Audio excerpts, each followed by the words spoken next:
بسم اللہ الرحمن الرحیم۔ ایک ہندو فقیر لوگوں کے پاس جا کر بھیک مانگا کرتا تھا۔ یہ لوگوں سے جا کر کہتا کہ بھگوان کے نام پر مجھے کچھ دے دو۔ جو غیر مسلم لوگ ہوتے تھے اس کو کچھ نہ کچھ دے کر روانہ کر دیتے تھے، کیونکہ یہ ان کے بھگوان کے نام پر مانگتا تھا، اس لیے وہ اس کی مدد کر دیتے۔ اسے لوگوں کے پاس بھیک مانگتے مانگتے کافی عرصہ گزر گیا۔ اس نے اسی بھیک کو ہی اپنے کھانے کا ذریعہ بنایا ہوا تھا اور یہ اسی بھیک سے ہی اپنا کام چلاتا تھا۔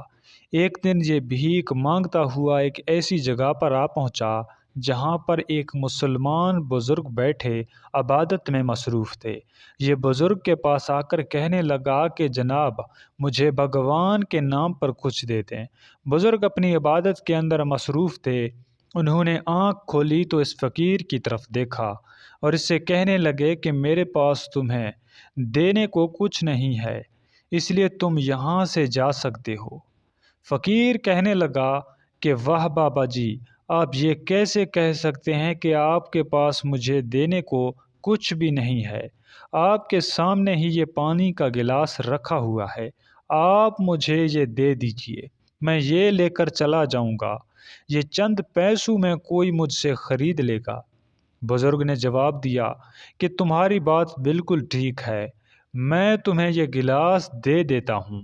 اگر تم میرے رب کے نام پر مانگتے تو مجھے دینے میں کوئی بھی پریشانی نہیں ہوتی، مگر تم بھگوان کے نام پر مانگ رہے ہو، اس لیے میں کسی بھگوان کو نہیں مانتا، میں صرف اس کو مانتا ہوں جو کہ میرا رب ہے، اور وہ اکیلا ہے، اس کا کوئی بھی شریک نہیں ہے، اور نہ ہی وہ کبھی مرنے والا ہے، اور نہ ہی اس کو کسی نے پیدا کیا ہے۔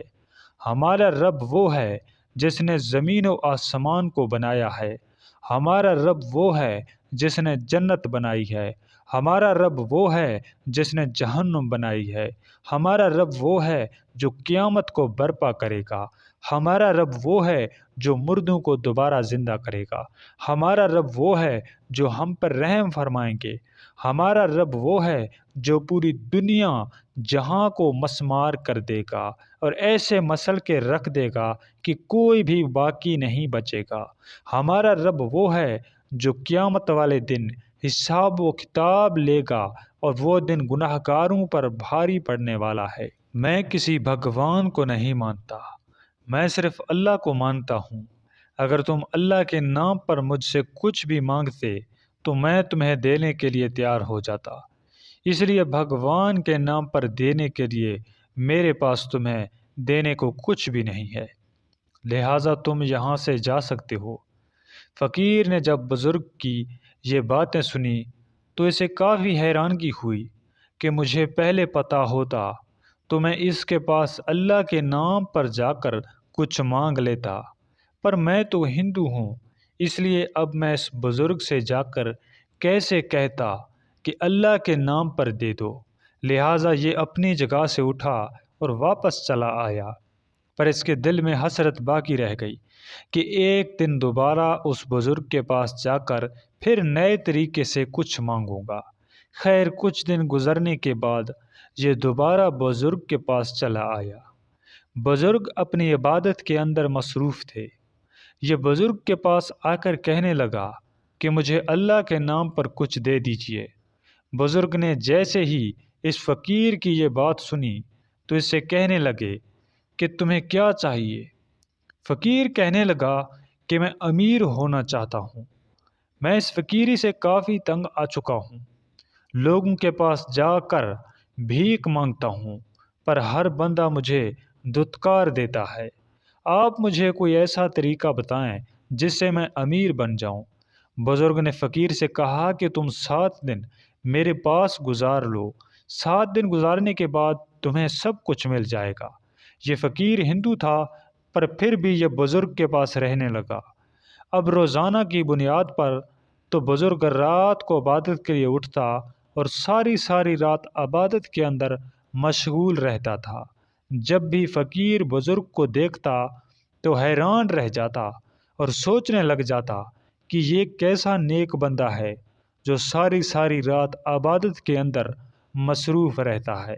خیر 2 دن گزرنے کے بعد فقیر نے بزرگ سے کہا کہ مجھے بھی آپ نماز کا طریقہ بتا دیجیے، مجھے رات بھر نیند نہیں آتی، مجھے بے چینی رہتی ہے، میں دیکھنا چاہتا ہوں کہ نماز میں کوئی برکت ہے جس سے میری بے چینی ختم ہو جائے۔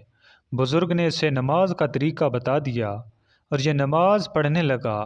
جب یہ نماز پڑھ کر فارغ ہوتا تو اسے پرسکون نیند آ جاتی اور صبح کی نماز کے وقت اس کی آنکھ اچانک کھل جاتی تھی۔ ایسے کرتے کرتے اسے 7 دن گزر گئے۔ بزرگ نے فقیر سے کہا کہ تمہارے 7 دن مکمل ہو چکے ہیں، اب تم واپس جا سکتے ہو۔ فقیر نے جواب دیا کہ اب میں واپس جانے کو تیار نہیں ہوں، اب میں آپ کے پاس ہی رہوں گا، اسی میں ہی میری اب خوشی ہے، بس آپ مجھے کلمہ پڑھا کر مسلمان کر دیجیے۔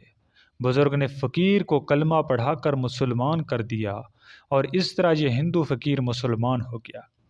اس کے بعد یہ بزرگ کے پاس ہی رہنے لگا۔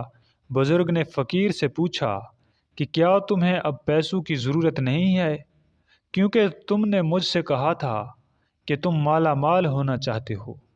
فقیر نے جواب دیا کہ جب میں آپ کے پاس آیا تھا تو مجھے پیسہ کمانے کی بے چینی ہوتی تھی، میں چاہتا تھا کہ میں اتنا پیسہ کماؤں کہ دنیا کے اوپر حاوی ہو جاؤں، پر جب سے میں آپ کے پاس آیا ہوں اور نماز ادا کرنے لگا ہوں تو مجھے ایسے ہی لگنے لگا کہ اسی نماز کے اندر ہی سب کچھ ہے، اور اچانک ہی میری ساری کی ساری بے چینی ختم ہو گئی، پیسوں کی طرف تو میری توجہ ہی نہیں گئی۔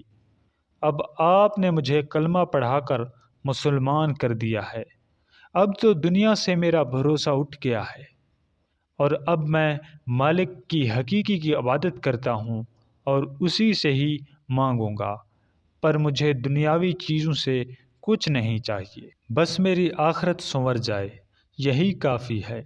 حضرت عبداللہ بن زید رحمۃ اللہ علیہ فرماتے ہیں کہ میرے دل میں کافی خواہش تھی کہ میں بیت المقدس جا کر زیارت کر سکوں۔ ایک مرتبہ آپ نے بیت المقدس جانے کا ارادہ کر لیا۔ آپ رحمۃ اللہ علیہ سفر پر روانہ تھے تو راستہ بھول گئے۔ کافی پریشانی کے عالم میں یہی سوچ رہے تھے کہ کسی سے میں بیت المقدس کا راستہ پوچھ سکوں۔ اتنے میں آپ کی نظر ایک بزرگ عورت پر جا پڑی۔ یہ بزرگ عورت کافی اچھی اور نیک عبادت گزار معلوم ہوتی تھی۔ آپ رحمۃ اللہ علیہ نے بزرگ عورت کے پاس آ کر فرمایا کہ اے مسافر، مجھے لگتا ہے کہ آپ بھی میری طرح بیت المقدس کا راستہ بھول گئی ہیں۔ جب ان بزرگ عورت نے آپ رحمۃ اللہ علیہ کی یہ بات سنی تو اس نے غصے سے آپ کو جواب دیا کہ کہیں عارف باللہ بھی مسافر ہو سکتا ہے؟ کہ اللہ کو دوست رکھنے والا بھی راستہ بھول سکتا ہے؟ جب آپ رحمۃ اللہ علیہ نے یہ بات سنی تو خاموش ہو گئے۔ پھر کچھ دیر بعد ان بزرگ عورت نے آپ رحمۃ اللہ علیہ سے فرمایا کہ یہ لیجئے میری لکڑی، اس کا ایک سرا پکڑ لیجئے اور میرے آگے آگے ہو لیجئے۔ آپ رحمۃ اللہ علیہ نے اس کی لکڑی کا ایک سرا پکڑ لیا اور آگے آگے چل دیے۔ ابھی آپ کچھ ہی دور پیدل چلے تھے تو سامنے آپ کو بیت المقدس کی دھندلی دھندلی چوٹیاں نظر آنے لگی۔ آپ رحمۃ اللہ علیہ کافی حیران ہو گئے۔ پھر آپ نے بزرگ عورت سے فرمایا کہ بڑی بی، یہ کیا ماجرا ہے؟ ابھی تو ہم کچھ قدم چلے تھے کہ بیت المقدس پہنچ گئے۔ آپ رحمۃ اللہ علیہ کو بزرگ عورت نے جواب دیا کہ اے شخص، تمہاری رفتار زاہدوں جیسی ہے اور میری رفتار عارفوں جیسی ہے۔ زاہد سیار ہے اور عارف تیار ہے، کہاں چلنے والا اور کہاں اڑنے والا۔ یہ کہہ کر بزرگ بھی آپ رحمۃ اللہ علیہ کی نظروں سے اوجھل ہو گئی۔ آپ بزرگ کو ڈھونڈتے رہے پر یہ آپ کو دوبارہ نظر نہیں آئی۔ اللہ تعالیٰ کی معرفت سے بھٹکوں کو راستہ مل جاتا ہے اور ان کی بڑی سی بڑی مشکلیں آسان ہو جاتی ہیں، اور اللہ تعالیٰ کے ایسے بندے موجود ہیں جو اللہ کے نیک بندوں کو راستہ دکھاتے ہیں۔ اللہ تعالیٰ اپنے اس نیک بندوں کی وجہ سے ہم سب پر رحم فرمائے اور ہمیں ان کی طرح سیدھے راستے پر چلنے کی توفیق عطا فرمائے۔